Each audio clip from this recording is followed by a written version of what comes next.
Well, hello. I am not sure if my face is even getting in this. We'll see. I decided to make a video regarding my disc replacement surgery for my neck because I haven't seen that many out there, that many reviews, that much information. Some of the information I wanted, I was not finding. So I wanted to make something in case other people had questions like I did to try and help answer those. My surgery is tomorrow, August 20th.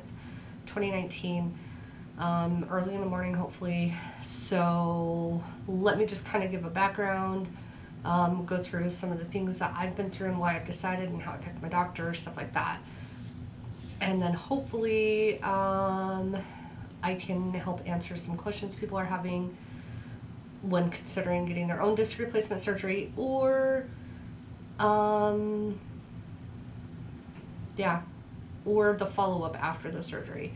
But here's kind of why I decided to do disc replacement surgery. I've had back issues since 2004. My neck really started, I think, around 2014-ish. And I don't even know what exactly happened to cause me to have the back problems or not, or the neck problems, but degenerative disc disease runs in my family. Several members have had to have surgery. I've had 2 lower back surgeries already, which also means, unfortunately, because the last surgery they took out too much bone, they cannot do disc replacement surgery on my lower back, which really sucks because that means, according to them, the only thing I have left to do in that area, which I have another bulge disc and I'm bone on bone from L5 to S1, and then I have a bulge disc from L4 to L5, is to fuse that, which I don't really want to do. At this point, I'd rather wait to see if other options occur or if maybe disc replacement is something that ends up being available to me later on the road. One thing I have looked at possibly exploring is the stem cell research. So we'll see. We'll see how that all plays out. Right now it's not covered by insurance, it's not FDA approved, so I'm still kind of a wait and see in that situation, and just kind of deal with those symptoms there. But as far as my neck, so the biggest thing is I cannot sleep. It hurts, it's uncomfortable, you cannot find a position, you cannot sleep through the night. I have not slept through the night in I don't know how many years. And it's because it just hurts. I go through pillows. I buy a new pillow every couple months because once it starts to lose, and I can only buy certain pillows. They have to be a specific kind of pillow to fit my head. I've been fitted for pillows, I've tried Sleep Number pillows, I've tried a plethora of different pillows, and that's one of the things that helps is replacing my pillow every couple months. On top of that, I have shoulder, like recently within the last 6 months, I've started to develop like shoulder pain on the outside of my shoulder as well as backs of my shoulders, which has always been there. I get severe migraines from it. May of last year, I got CBD oil and tried that for the first time, and it was a game changer, which I can definitely do another video on the CBD oil and how much that helped me. Separately, because I don't like doing pain meds, and I can't take NSAIDs, and Tylenol doesn't touch it, so I'm kind of at a, in a bad spot as far as pain management goes, and I'd really rather just get it fixed than manage the pain. It did suggest a spinal cord stimulator for my lower back, but after doing some research, I've decided to not do that, at least not at this time. So yeah, those are my major symptoms, is just the migraines. If I have my head or my neck in a bad position for too long, I just end up with like super bad pains, migraines all over. Originally, when I had my first back surgery, well, when I went to the very first back surgeon, it was before the disc replacement therapy was FDA approved. It's supposed to be FDA approved February the following year, so February 2005 is what he had told me. And he wanted me to wait. Unfortunately, I couldn't walk, I couldn't sit, I couldn't do anything but lay down. And he sent me to physical therapy, which just ended up making it worse, and I ended up getting a second opinion from another doctor. I honestly think that he thought I was exaggerating my symptoms, partly because it was in litigation. I had filed a lawsuit on it because I had slipped and fallen at the apartments I lived in because of how they were removing snow, and I think that kind of skewed his perception of what was going on. I think he thought I was exaggerating my symptoms, and I don't even know why they ask if there's litigation pending or anything on that. To me, it's none of the doctor's business how that's being taken care of. And that should be neither here nor there, to be honest. I was using my private insurance to pay for everything. Anyways, so I don't know why that was a question even on there, but that's neither here nor there, I guess. But he was the one who originally told me about it, and I'm glad I went to him, even though he ended up not doing my surgery and kind of giving me bad information and kind of not treating my back with the severity that he needed to, or the urgency that he needed to. Physical therapy ended up making it worse instead of better, which really sucked. And when I had my lower back surgery, they said they were the worst they've ever seen. They were wheeling me out of the room, and I kind of came to, and they were like, oh, I can't believe you've been dealing with this for that long. They were both bulged on both sides. And they were level 3s, they said, and they were just horrible. So as soon as I had the surgery, pain was gone. It was like night and day. It was amazing. The back surgery didn't hurt at all. Like other than kind of watching my incision for a few days until it healed up, nothing. It was amazing. So that's how I basically learned about that, and I'm glad I did, because every doctor I've been to since then has not mentioned it. My primary care doctor didn't even know that disc replacement surgery existed. So that's, I'm glad I found out about it when I did. I researched my doctor. I started researching my doctor last year. I did find my doctor is Dr. Ketchtorian. He was part of clinical trials. He's done the most surgeries. He's very good at what he does, has great reviews. So and he's covered all my insurance, so I felt very comfortable going to him. And he's been great at answering my questions and stuff. So I'm very happy with everything so far. The surgery, they told me, is about $23,000 at the hospital. They said that's not including what the doctor will charge or what the anesthesiologist is.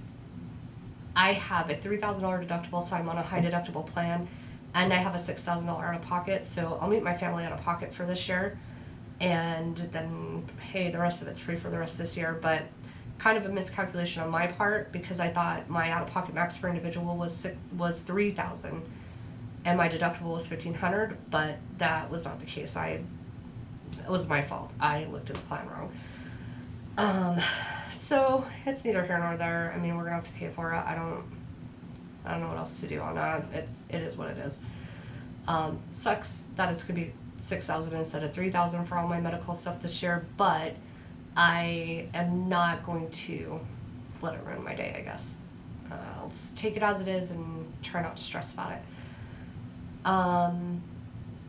So I'm hoping basically that this will help my migraines.